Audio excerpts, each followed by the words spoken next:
I know. Hi, everyone. Welcome to the next episode of Purposely. Today, I am super excited to introduce to you all Lisa Tay, who some of you may know. She's the founder of Cody Agency, the business partner of Nick Bell, who we've also had on the show.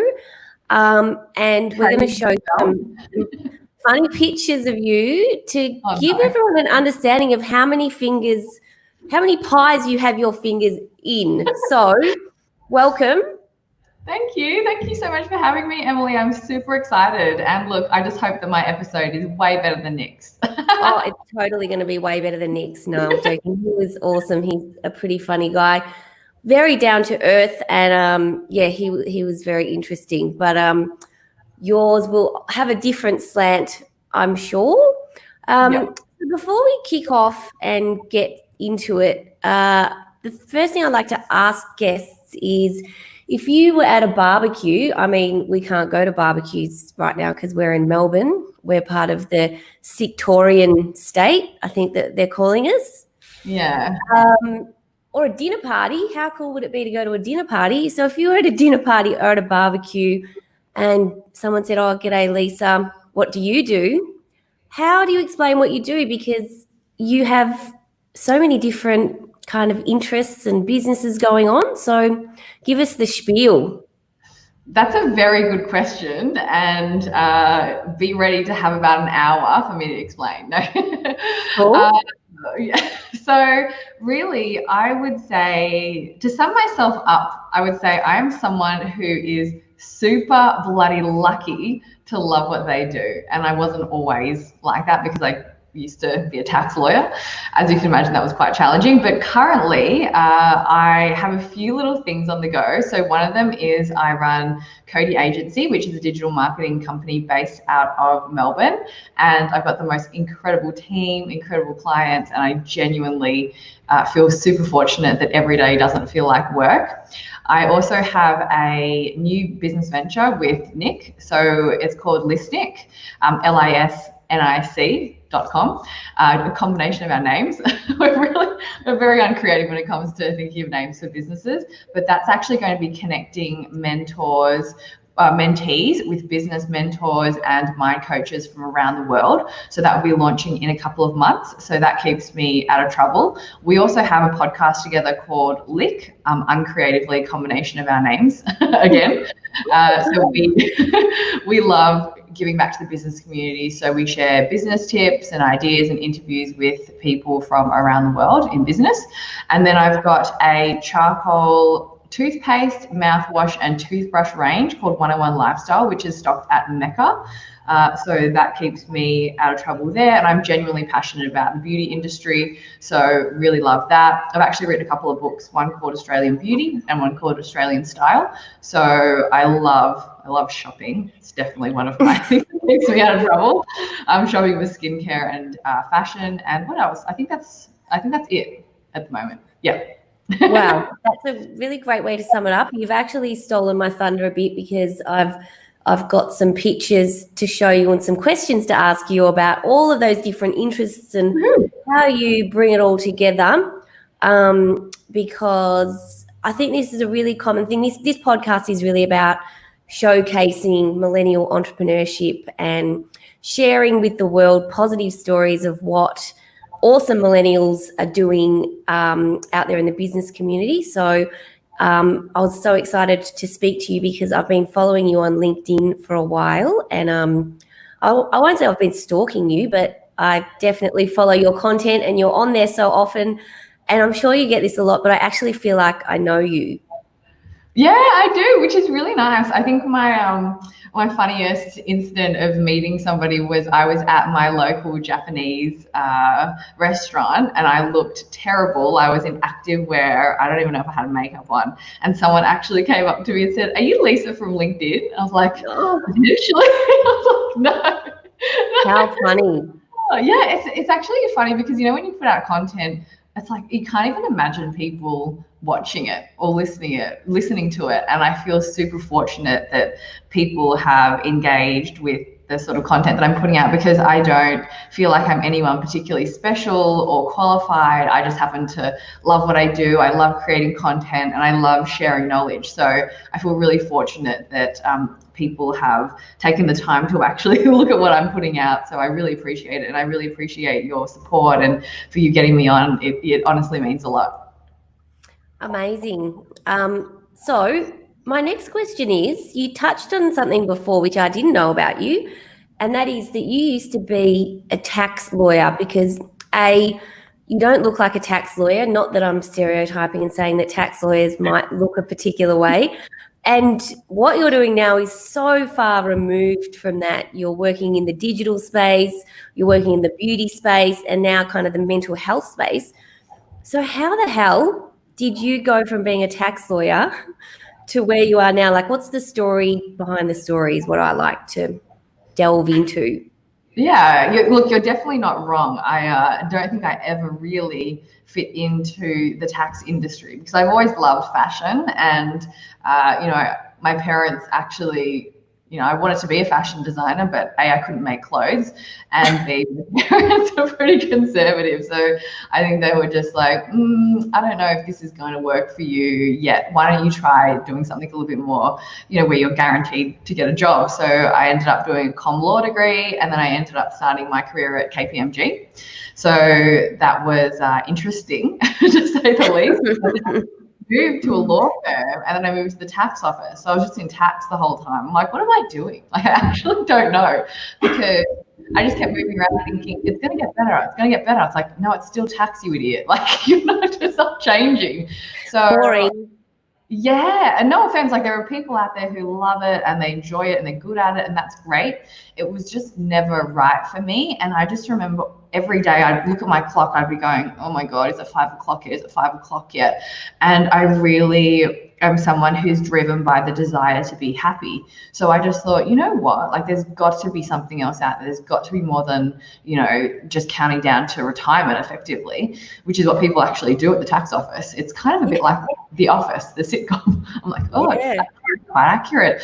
It's a very interesting place to work. But there's some amazing people there that I had the pleasure of meeting. So along my tax journey, I started a fashion, beauty, and lifestyle website called Couturiing, which is still running today.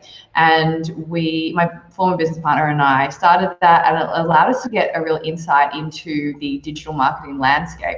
So it was a time just when blogging was taking off and social media was taking off. Like I was saying to someone the other day, I feel like I was at there when the dawn of the Facebook era and social media was happening. I sound so old. I don't even know You sound really old, but you're not as old as me, so you're not allowed to say that. I think people will be surprised because I wear so much moisturizer, and I find how old are you, Lisa? Let's cut to the chase. Oh God, I'm 36.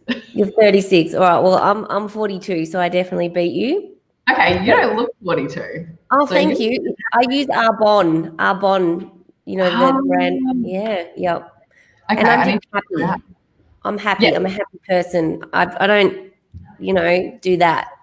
Yes, and actually, can I say that's a really great point, because I genuinely feel like happy people seem younger because they don't take life so seriously. They don't feel like they're weighed down by the pressures of the world, and they're not carrying the weight of the world on their shoulders. And I definitely feel like I'm very immature. Like I'm not a serious person by any stretch of the imagination. Like I work bloody hard, but I also like to keep things in perspective. And, I think that's why Nick and I work really well together, because he's just a big kid at heart, and he's old, but he acts very young. So I think we both have very similar values. Like we work really hard, but also we don't take ourselves too seriously. Like we're not curing, illnesses or anything. We're doing digital marketing. So it's not something that, is super serious. So I think you've got to enjoy life.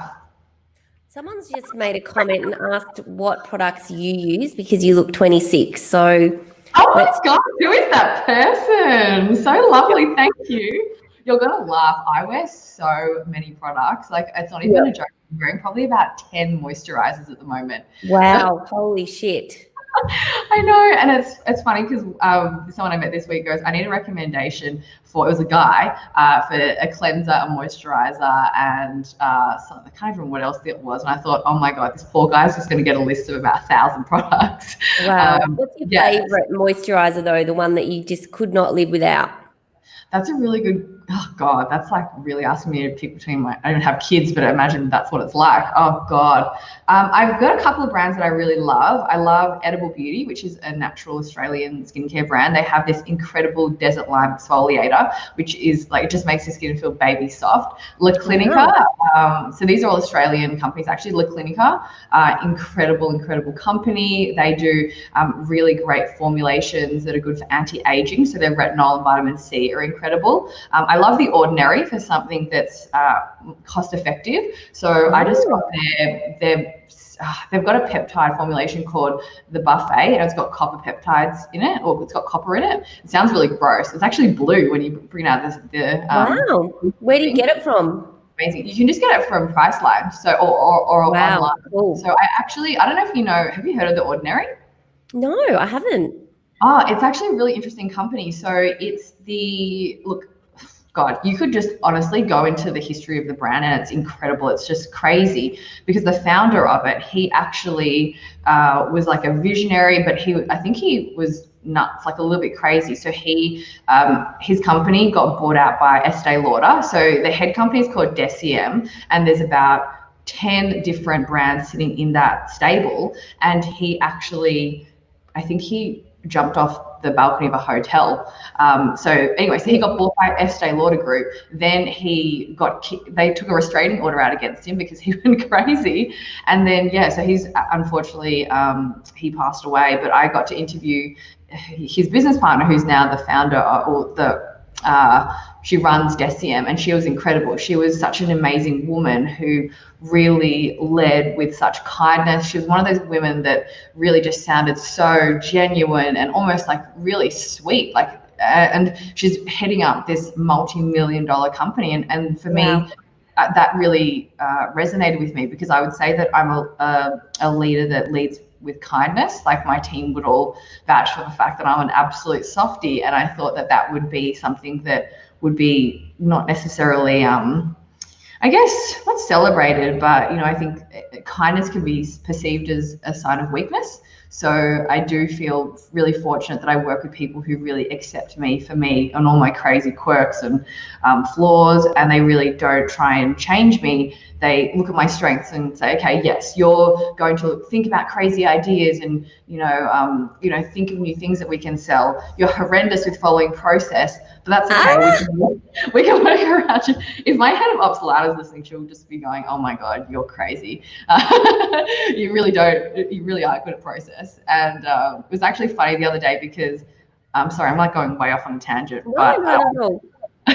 But I really feel fortunate that we are a strength-based business. And I said to her the other day, something went wrong, and I go, what this Amy realizes, we need to think of a process for this. And she goes, there is a process, you just didn't follow it. And I said, well, there's a flaw in the process because you're relying on me to follow process. So that is hilarious, because I'm exactly the same. I'm a massive softie as a leader and a business owner, and I have often thought maybe I'm not cut out for this, because I'm not, like, you think that you need to be an asshole to win in business. Like, there's this thing that you need to be cutthroat and you need to, push your employees and drive them to get results. And that's totally not me. And I think it's becoming more evident that leadership is much more than getting results. It's about engaging the hearts and minds of people. And I feel like if you have a personal relationship with your people, they trust you,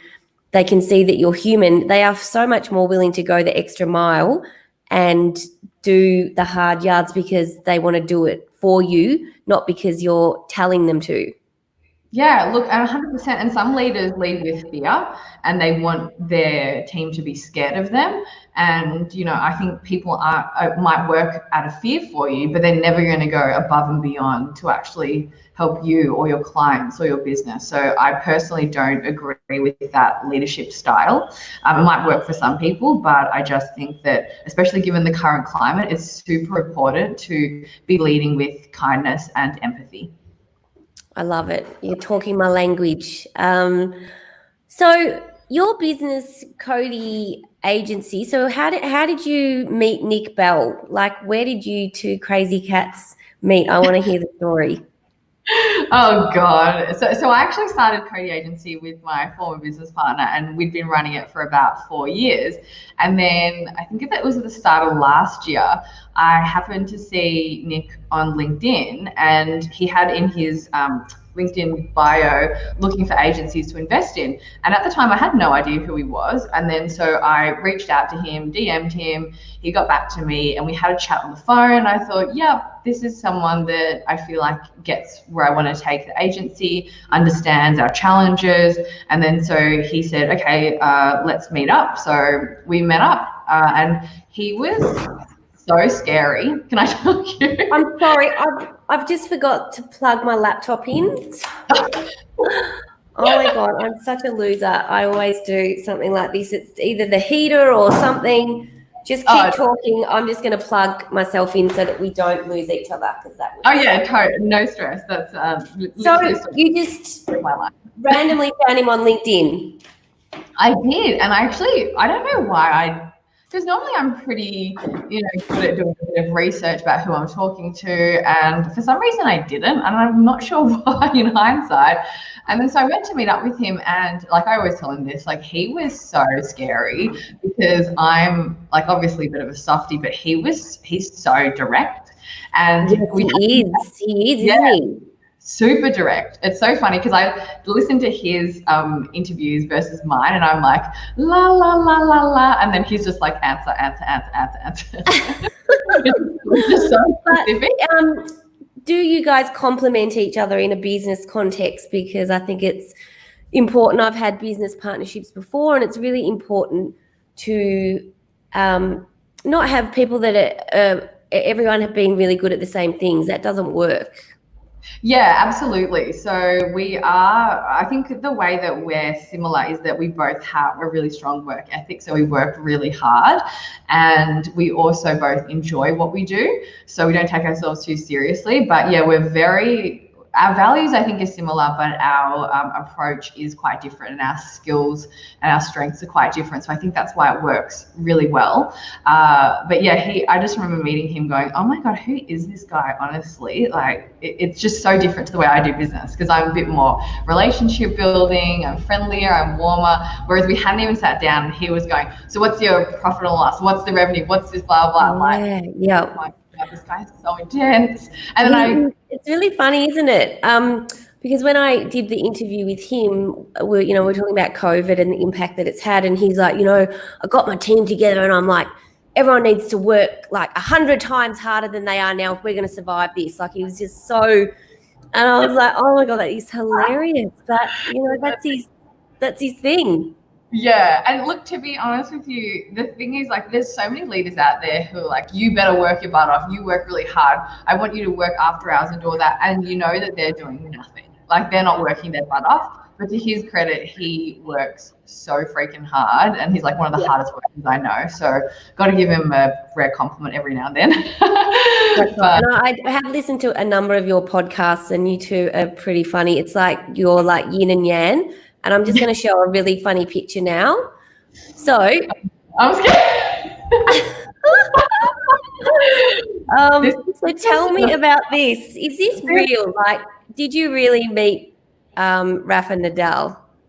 I wish we did. No, this is one of the best activations I've ever seen. So this was by Kia. So this was at the Australian Open, and they do an activation each year. And this year they had Rafa sitting in a car, but it wasn't actually like he wasn't there. But you go in, you take the photo in the car, and then it photoshops it out onto this. And then so I did one last year, and because I had the raffle installation, and I was in the driver's seat, like as if I was driving. And yeah, like honestly, the technology is so incredible. So many people said, "Oh my God, you met Rafa," and I'm thinking, why do people think that I'm driving around Rafa? Like, what are the chances of that happening?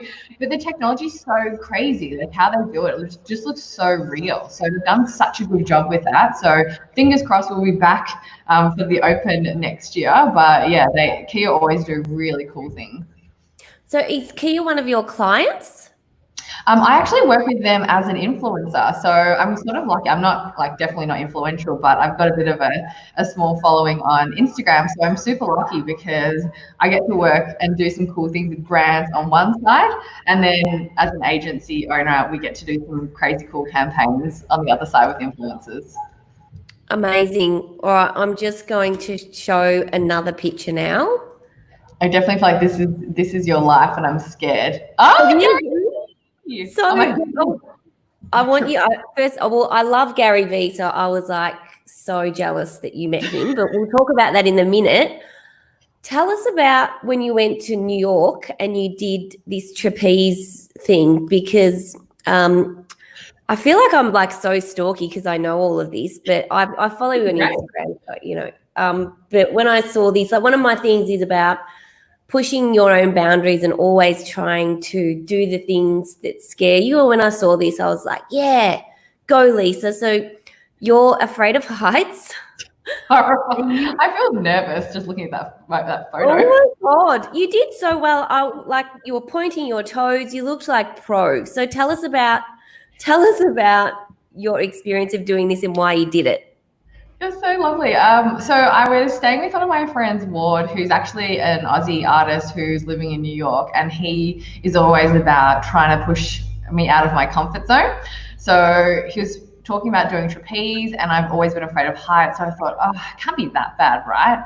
And so I went, and oh my God, I thought they were going to have to just throw me off the platform. I was so scared. Even though you're attached to something, it's just so scary. And then I was swinging on the thing, and you're supposed to be able to release your legs and flip off. And I just felt like I can't do this. And they're like, you need to detach. I was like, I can't, it's so scary. And it's always fine. And I don't know why it always seems so much worse than it is in your mind. But it's so incredible when you think about how powerful your mind is, because really, like, there's probably a tiny chance of anything bad happening, but we sort of focus on the things that really scare us, and it can stop us from doing a lot of things. And last year I actually started seeing a therapist because I had really bad fear of flying, and she has just totally changed my whole perspective of the world and life and things that scare me, and how to deal with stress and anxiety. And I honestly don't even think I would have been able to get through COVID running a business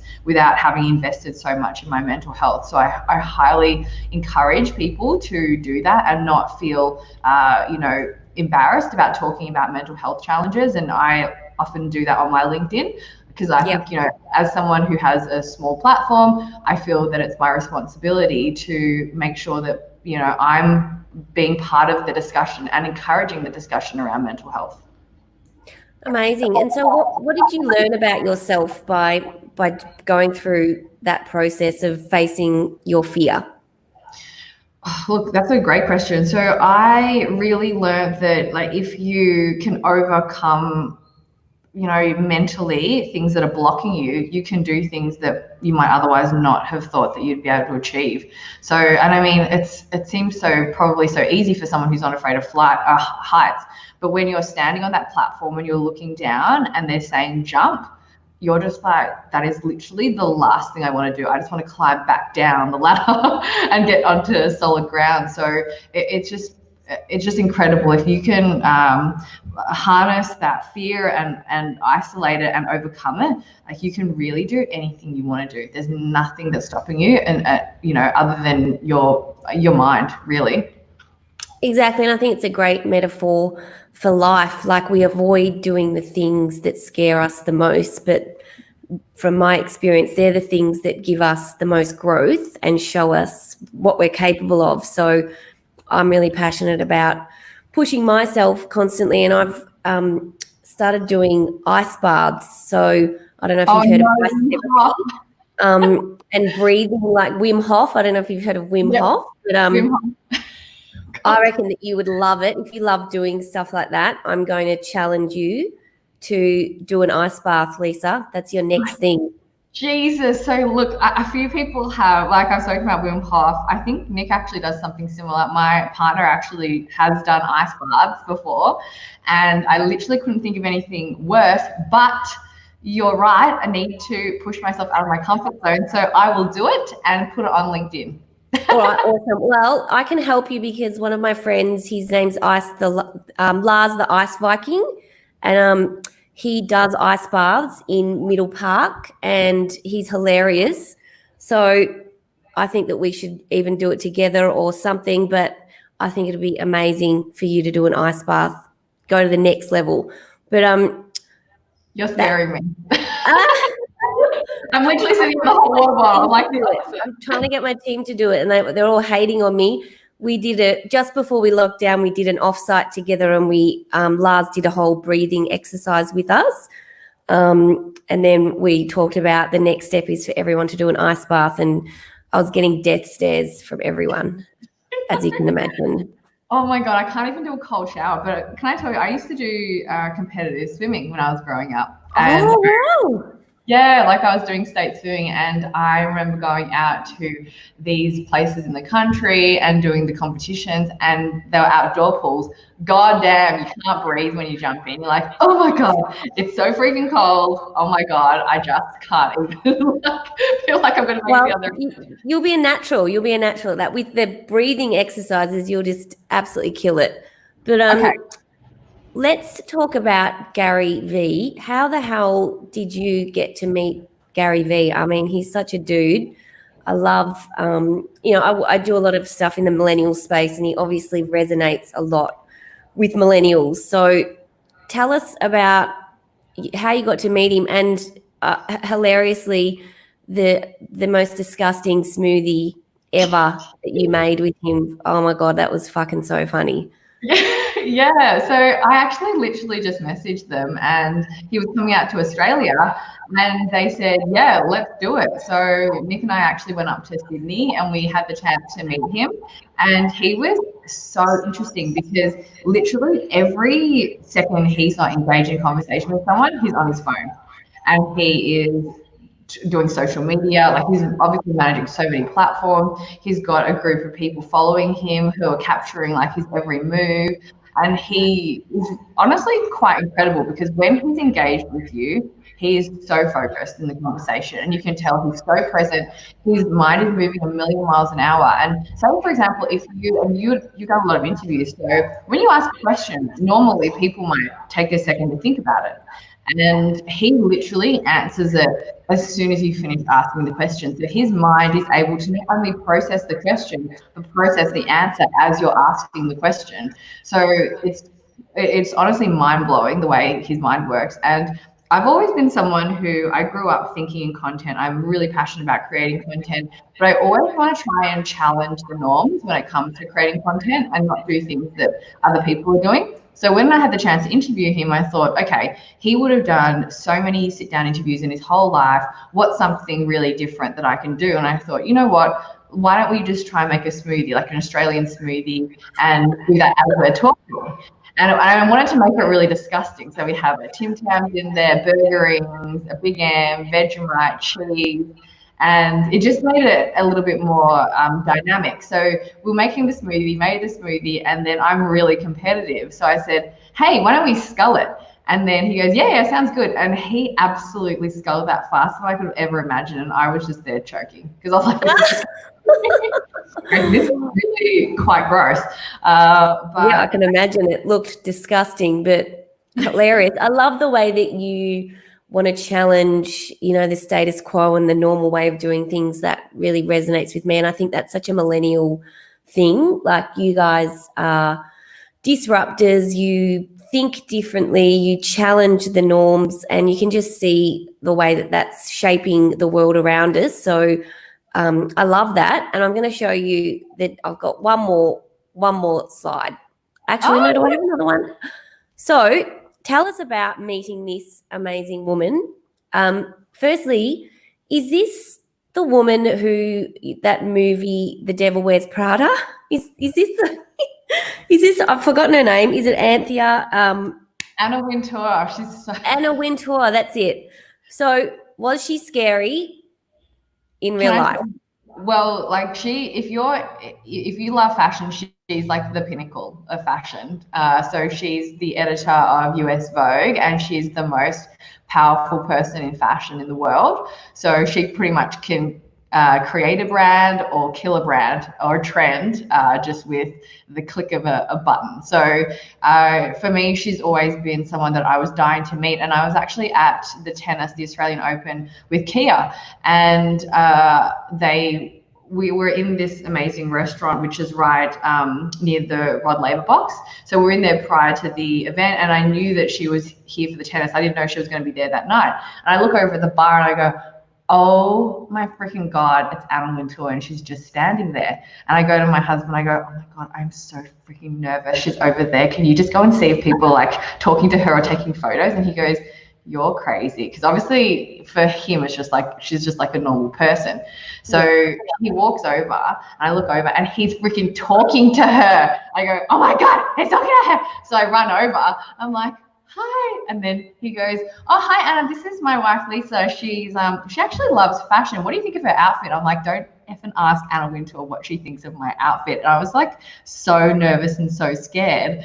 And then she's like, oh, come over here. And I was like, oh my God, I think I'm going to die. And then she was actually really lovely. And I said, oh, do you mind if I get a photo? And I got a photo with her. And I was literally almost like just freaking out. And then I asked my husband afterwards, I go, what were you guys talking about? And he goes, I just asked her what she thought of the food. I was like, what a freaking waste of a question. To ask Anna Wintour what she thought of the food. It's like, honestly, seriously, that's what you asked that amazing, like the world hilarious fashion. Yeah. So that was that story. But yeah, it was really good on him, because I was like, you go out there and just do a bit of reconnaissance, and he got me in there. So that was good.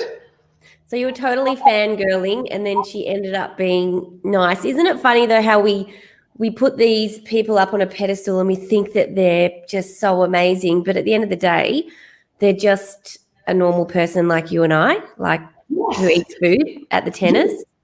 Exactly. And that's actually so true. And I was talking about that with someone the other day, because I think we can build up these people so much in our heads. And a lot of the time they probably just want to have a normal conversation. But imagine how many people come up to them. They don't even introduce themselves or ask them how they're going or have a normal conversation. The first thing they just go is, can I have a photo? And I remember one celebrity was saying that. It's like, I'm not going to do photos. Like, just talk to me as if I'm a person, you know? Yeah. Just see me doesn't mean, you know, you should ask me for a photo. Just like say hello. And I think we get so caught up in that we must capture it for social media, otherwise it didn't happen sort of mentality. So yeah, it is very interesting. So that's a really good question, because if you look at your Instagram, people would maybe feel a little bit the same way about you, like you're going to these amazing places and you're what's considered an influencer, and you very humbly said, oh, I've got a few followers on Instagram. You got about 42,000, which is no small number compared to like my 900. But anyway, how do you keep grounded and not get caught up in this whole like fake world that is Instagram? Because it's like, is your life as perfect as it seems on Instagram? It looks like you're leading this perfect life, and you're getting to wear these amazing clothes, and you're beautiful, and you've got this beautiful house. How do you stay normal? Yeah, look, that's actually a really great point. And I do feel, look, I'll be honest with you, I feel a bit disappointed in myself, because Instagram for me has been something that's quite curated and quite polished. And it's always, I think and it's so cliche, but it's definitely a highlights reel. So I've actually found myself gravitating a little bit more towards LinkedIn, because I feel like I can be a bit more raw on that platform, which is quite funny because it's a professional networking platform. But like I was saying to you before, I think hang on, I'm sorry, my battery is still not. It's about to die. I don't know what's happened. Keep talking. I'm so sorry. Don't be silly, totally fine. So I would say that, for me, I came from a content creation background coming from LinkedIn. So when I decided to start posting on, from Instagram. So when I started posting on LinkedIn, I actually thought, well, everyone else is doing things that are really polished and really professional. I'm just going to take out my phone and start shooting content. So, I think it sort of allowed me to be a little bit more raw on that platform. Like I wasn't concerned about the background of my videos or, the composition of the videos. I'm like, I just need to get the message out there. And then I started realizing, okay, so people are starting to resonate with what I'm saying. I might try and start to be a little bit more vulnerable. So then I started talking a bit about my mental health challenges, talking about, if I had a bad day, I would say, hey, look, I had a bad day and, it's fine. That's normal. We're all human. So I found that I could be a lot more authentic and raw about, not to just say I was not authentic on Instagram, but I wasn't really necessarily showing the challenges that all of us face. Because I think when you look at people on social, it's easy to think that they've got their shit together and, they're not struggling. But look, I definitely struggle, like everyone else. And especially during this time, it's been quite challenging for the business and just me mental health wise. But I think it's just really important to realize that it is really, social media is most of the time just highlights. And, it's easy to feel envious of someone's lifestyle, but like you said, we're all human at the end of the day. We're all going through similar challenges, and it's really important that you don't get caught up thinking that you're better than anyone else, because I feel super fortunate that people have taken the time to engage with my content and to leave comments and send me questions and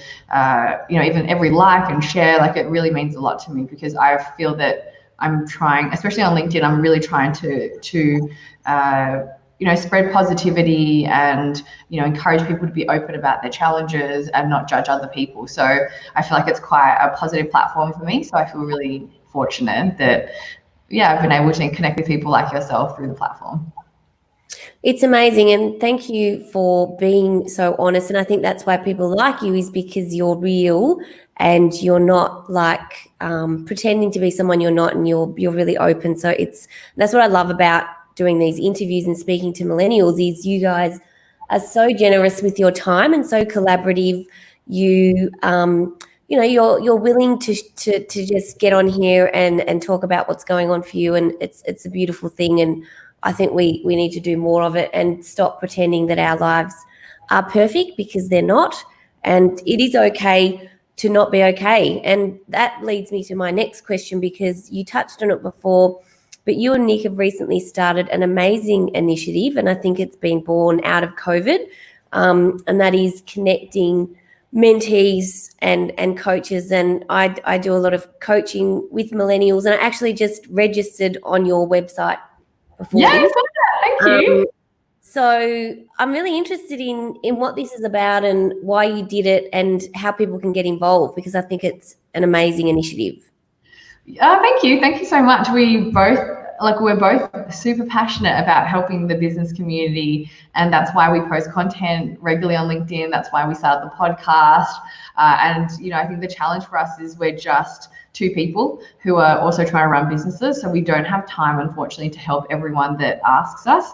So we thought, we've benefited a lot from having not only mentors in our life to help us with business, but also, therapists or psychologists to help us become mentally stronger to deal with the challenges of business. So whether you're looking to fast track your career in the corporate world or you're running your own business is so hard. Like, it's just challenging, like constantly. Like, I always sort of say that, like, especially running a business, it's almost like being in the ocean. It's like, you can never relax when you're in the ocean. Like, the waves just keep coming. And I feel like with business, like, you feel like you can overcome one hurdle and then another challenge gets thrown at you, and then another challenge. Yeah. So we thought, I think we did a post and we actually said, hey guys, do you have a mentor? And, if you don't, or you do want one, how do you find one? And the resounding response was, don't really know. There isn't really a platform. And we thought, oh, that's really, not disappointing, but we thought, okay, well,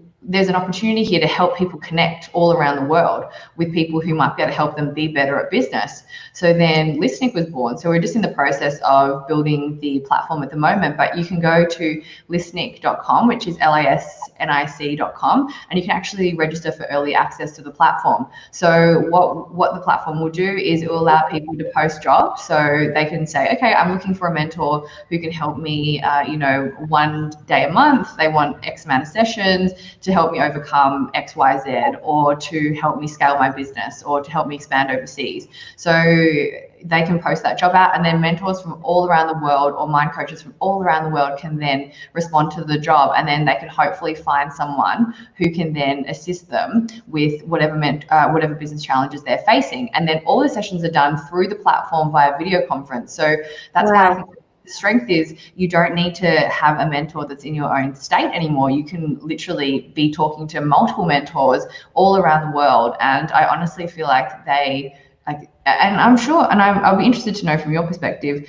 but, I think people always want to ask for help, and, they might not necessarily have the financial means to get help, I guess, all the time. But I do find that with mentors, they're so generous with their time, but people are also willing to just take, and they don't put a value on that person's time. So, you, for example, you've gone through lots of different things that have helped you gain the information that you have to share.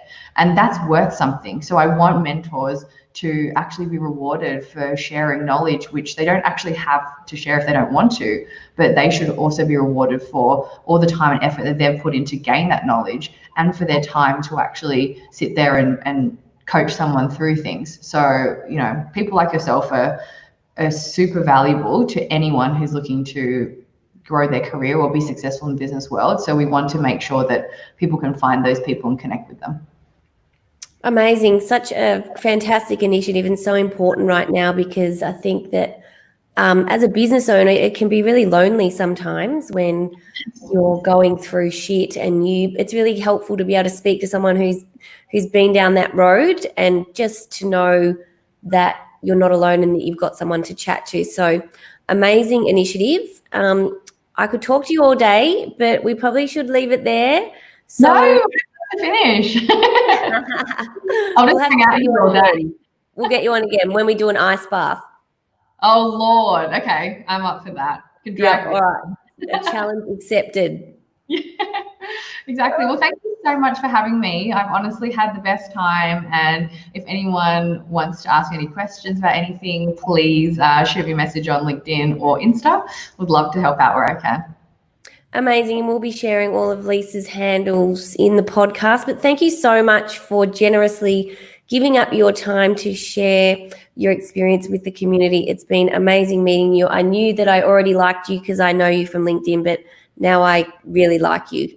Oh, thank you so much, Emily. And thank you for creating such an amazing resource that's going to help a lot of people. I think that, I personally love podcasts, so I'm excited to continue to listen to yours. But, it's what people don't realize as well. It's your time too, that you're giving up to actually share people's stories. So thank you so much for doing that.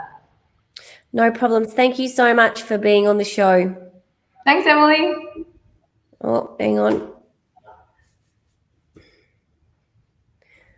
I've lost my mouse. This is hilarious. There it is. I'm obviously got some technical challenges today. I'll say thank you again, Lisa. No worries.